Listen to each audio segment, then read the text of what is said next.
जय हिंद दोस्तों, आपका स्वागत है आज़ाद एजुकेशन सेंटर में। हम आपके लिए लेकर आए हैं मध्यकालीन भारत के महत्वपूर्ण प्रश्न जो कि प्रतियोगी परीक्षाओं में बार बार पूछे जाते हैं। अगर आपने अब तक हमारा चैनल सब्सक्राइब नहीं करा है तो कर लीजिए। हम आपके लिए ऐसी ही अच्छी वीडियो लेकर आते रहते हैं। चलिए शुरू करते हैं। आज का पहला प्रश्न, भारत में सिकंदर लोदी का शासन काल कब से कब तक था? ए 1421 से 1434 ई, बी 1451 से 1489 ई, सी 1489 से 1517 ई, डी 1570 से 1526 ई। इनमें से कौन सा सही है?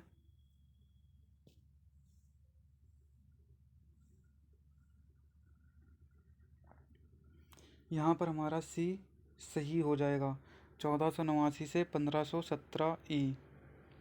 दोस्तों याद रखना, भारत में सिकंदर लोदी का शासन काल 1489 से 1517 ई तक था। और दोस्तों उसका वास्तविक नाम, सिकंदर लोदी का वास्तविक नाम निजाम खां था। उसने बिहार तथा ग्वालियर तक दिल्ली सल्तनत का विस्तार किया था।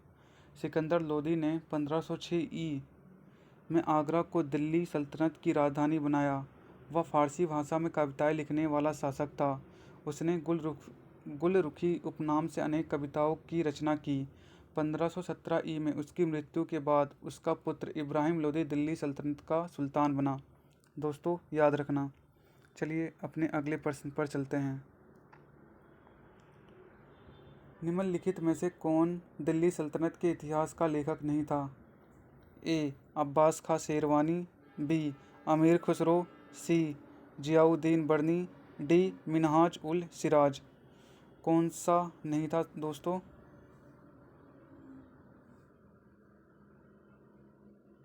यहाँ पर हमारा ए सही हो जाएगा, अब्बास खां शेरवानी। दोस्तों याद रखना कौन नहीं था इनमें से? अब्बास खां शेरवानी।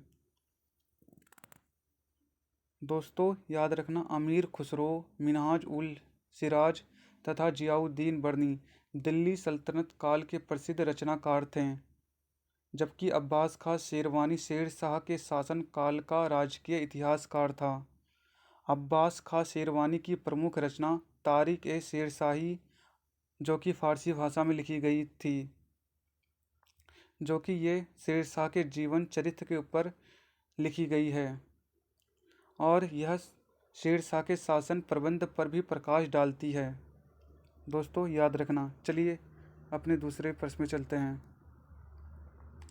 आज का तीसरा प्रश्न, किसके शासन काल में इब्न बतूता भारत आया था? ए इल्तुतमिश, बी मोहम्मद बिन तुगलक, सी इब्राहिम लोदी, डी अकबर।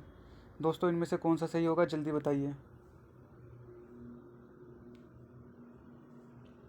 हमारा यहाँ पर भी सही हो जाएगा, मोहम्मद बिन तुगलक के शासन काल में आया था। इब्न बतूता किसके शासन काल में भारत आया था? मोहम्मद बिन तुगलक के शासन काल में आया था। दोस्तों याद रखना, इब्न बतूता मोरक्को का यात्री था और वह प्रसिद्ध विद्वान था। वह 1333 ई में मोहम्मद बिन तुगलक के शासन काल में भारत आया था और मोहम्मद बिन तुगलक ने उसे दिल्ली का काजी नियुक्त किया था। और मोहम्मद और इब्न बतूता ने एक दूता मंडल का नेतृत्व भी किया था। और इब्न बतूता ने 1345 से 46 ई में चीन की यात्रा की थी। इब्न बतूता ने अपने यात्रा वृत्तांत रिहाला में भारत यात्रा का विवरण प्रस्तुत किया है। दोस्तों इस पॉइंट को ध्यान से याद रखिएगा कि इब्न बतूता ने अपना यात्रा वृत्तांत रिहाला किस में विवरण प्रस्तुत किया है? रिहाला नामक पुस्तक में अपना विवरण प्रस्तुत किया है। याद रखना दोस्तों। चलिए अपने दूसरे प्रश्न पे चलते हैं। चौथा प्रश्न, अमीर खुसरो, जिन्हें कव्वाली का पिता एवं भारत का तोता भी कहा जाता है, किसके दरबार में दरबारी कवि थे? किसके दरबार में कवि थे? ए इल्तुतमिश, बी रजिया सुल्तान, सी बलबन, डी अलाउद्दीन खिलजी। इनमें से कौन सा सही होगा?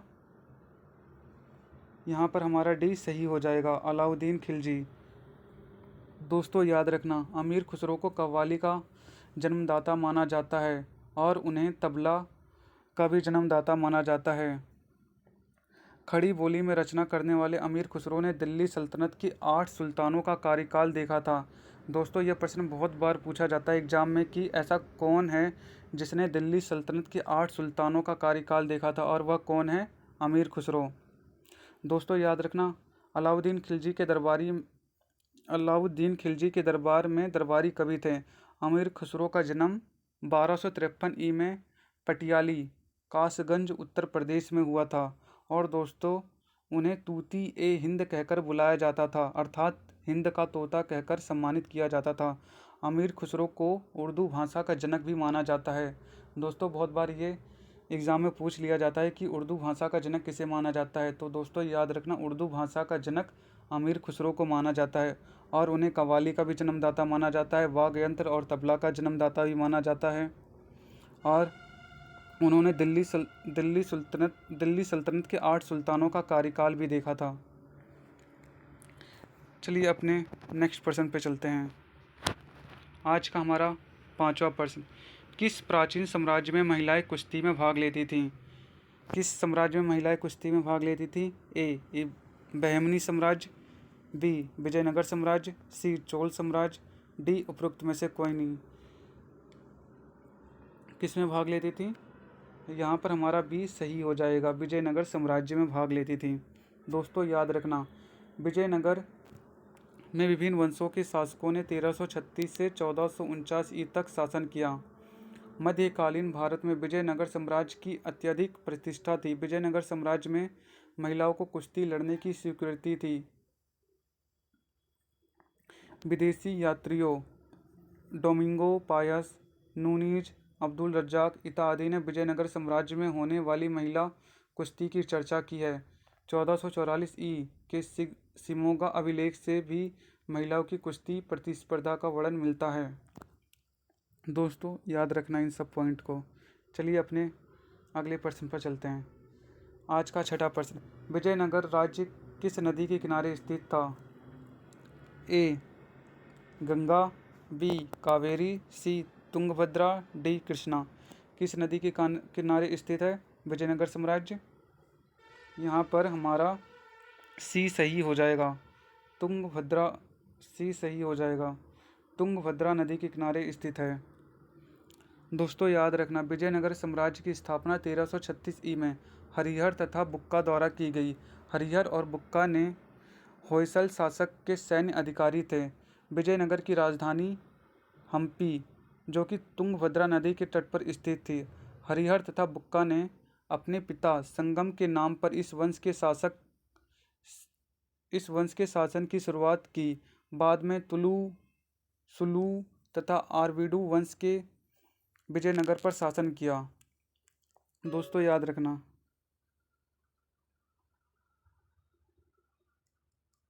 चलिए अपने नेक्स्ट प्रश्न पर चलते हैं।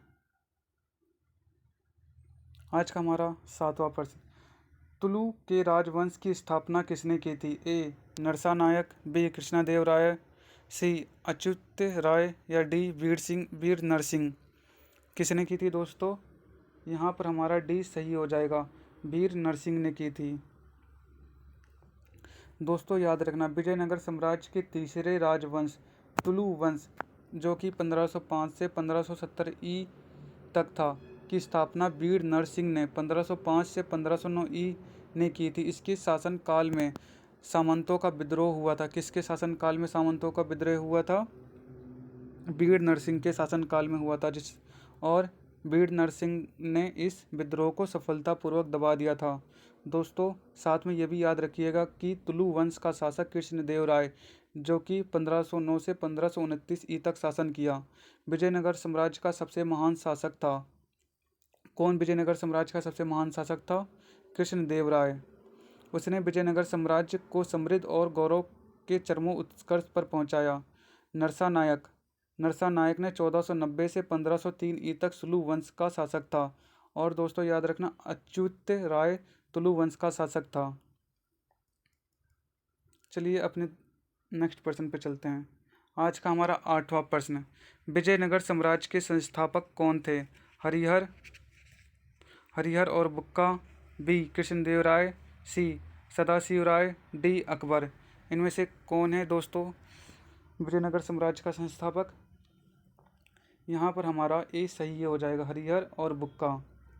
दोस्तों याद रखना, विजयनगर साम्राज्य की स्थापना 1336 ई में हरिहर तथा बुक्का द्वारा की गई। इन्होंने अपने गुरु विद्यारण्य की प्रेरणा से विजयनगर में संगम वंश का शासन आरंभ किया तथा हम्पी को अपनी राजधानी बनाया। हरिहर इस वंश का प्रथम शासक था। विजयनगर साम्राज्य का अस्तित्व 1449 ई तक रहा। इस दौरान 4 राजवंशों ने शासन किया। पहला संगम वंश 1336 से 1485 ई तक शासन। सुलू वंश का शासन 1485 से 1505 ई तक। तुलु वंश का शासन 1505 से 1570 ई तक। और चौथा आरविडू का शासन 1570 से 1449 ई तक। दोस्तों याद रखना। 9% बीजक पुस्तक के लेखक कौन हैं? ए रविदास, बी सूरदास, सी कबीरदास, डी कालिदास। इनमें से कौन है? इसमें से हमारा सी सही हो जाएगा, कबीरदास हैं। दोस्तों याद रखना, बीजक कबीरदास की प्रमाणिक कृति है। कबीर के अनुयायियों ने इसे सैद्धांतिक मान्यता प्राप्त की है। बीजक में 11 अंग हैं, जिसमें छंदों की कुल संख्या 1619 है।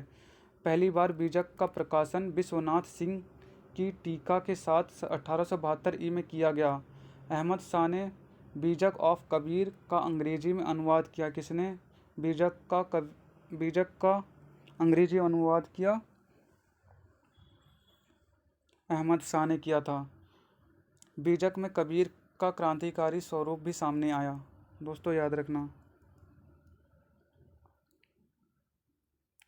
आज का हमारा 10वां प्रश्न, भक्ति आंदोलन को उत्तर भारत में लाने का श्रेय इनमें से किसे जाता है?